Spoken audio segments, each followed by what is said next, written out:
திருக்குறளுக்கு நாட்கள் தான் அதான் பெரிய சிறப்பு.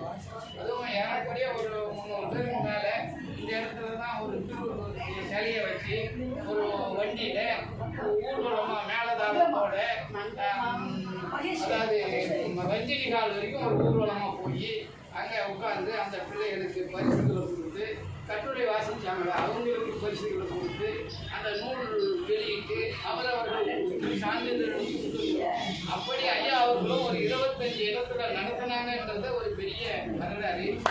திருவள்ளுவர் எங்கே பிறந்தாருன்றதுல பெரிய சிக்கல் அவர் மயிலாப்பூர்ல பிறந்தாருன்னு சொல்றாங்க. திருவற்றியூர் கோயில்ல திருவள்ளுவர் கோயில் இருக்கு, கன்னியாகுமரியில் இருக்கு திருவள்ளுவர், வள்ளுவர் கோட்டை இருக்கு.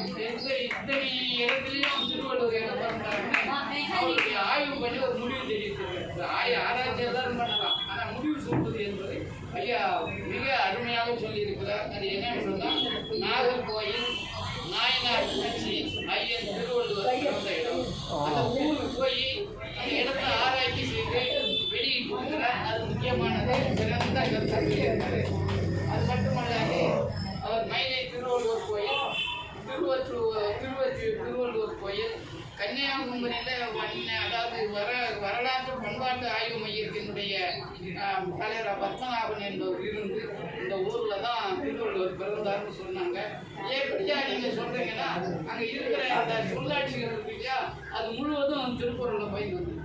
இப்போ எங்களோட பேசுகிற அதாவது குமரி செய்யன்னு ஒருத்தர் இருக்காரு, குமரி செல்வன் ஒருத்தர் இருக்காரு. திருக்குறளை பற்றி காலையில் 6 மணிலேருந்து 7:10 வரைக்கும் திருக்குறளை பற்றி ஆய்வு நிகழ்த்தும் போது இந்த சொல் எங்களுடைய மாவட்டத்தை தவிர வேற எந்த மாவட்டத்திலும் இது பயன்படவில்லை. எனவே திருவள்ளுவர் எந்த ஊர்னா கன்னியாகுமரியை சேர்ந்தவர் அப்படின்னு ஆய்வு செய்தார். இவரும் வள்ளுவ நாடு என்று இவருடைய கல ஆய்வு சொல்லியிருக்காரு. வள்ளுவர் என 1965 அரசு ஆவணங்களில் திருவள்ளுவர் குமரி மாவட்டத்தில் பிறந்ததாக குறிப்பிட்டுள்ளதை மிக அருமையாக எடுத்துரைத்தார். அது மட்டும் இல்லை, திருவள்ளுவர் ஒரு குறுநில மன்னர் எழுதியிருக்கார். அது யார் யார் அதற்கு எடுத்துக்காட்டு சொல்லியிருக்காங்கன்னா வருஷத்துக்குள்ள சாமி சிதம்பரனார் இவர்கள் இருவரும் திருவள்ளுவர் குறுநில மன்னர். அவர்கள் தாடிக்கையோடு இருக்கும்போது நம்ம ஒரு மாதிரியாக நினைச்சிட்டு இருக்கோம். அவர் ஒரு குறுநில மன்னர்னு எழுதியிருக்கார். வாளார் என்ற பட்டம் பெற்று அரசன் வழுதியின் காலத்தில் வாழ்ந்த திருவள்ளுவர் ஒப்பால் என்ற நீதி நூலை எழுதினார் என்று எழுதியிருக்கிறாரு. வாளார்னா புத்தி கூர்மை உள்ளவர். திருவள்ளுவருடைய இயற்பெயர் நெடுமாறன் என்று எழுதியிருக்கிறார். இதெல்லாம் நான் குறித்து கொண்டு வந்தால் கூட இதையெல்லாம் சொல்வது வெள்ளி சென்ற ஒரு துறை தான் சென்னை மாவட்டத்தில் நீதியரசராக இருந்திருக்கார். அப்போ என்ன ஆளுநராக இருந்தபோது இந்த திருவள்ளுவர் ஓலைச்சுவடி ஒரு இடத்துல கிடைச்சிருக்கு. எங்கன்னா அதாவது ஓலைச்சுவடி கந்தப்பன் என்ற வள்ளுவரின் மகன் தான் அயோத்திதாச பண்டிதர். அயோத்திதாச பண்டிதருடைய அதாவது வள்ளுவரின் மகன் அயோத்திதாசன் 1921 அதிகாரப்பூர்வமாக கிபி 31 தான் திருவள்ளுவர் பிறந்த ஆண்டுன்னு முடிவு செய்தாங்க. இது எப்படி முடிவு செய்ய முடியும்?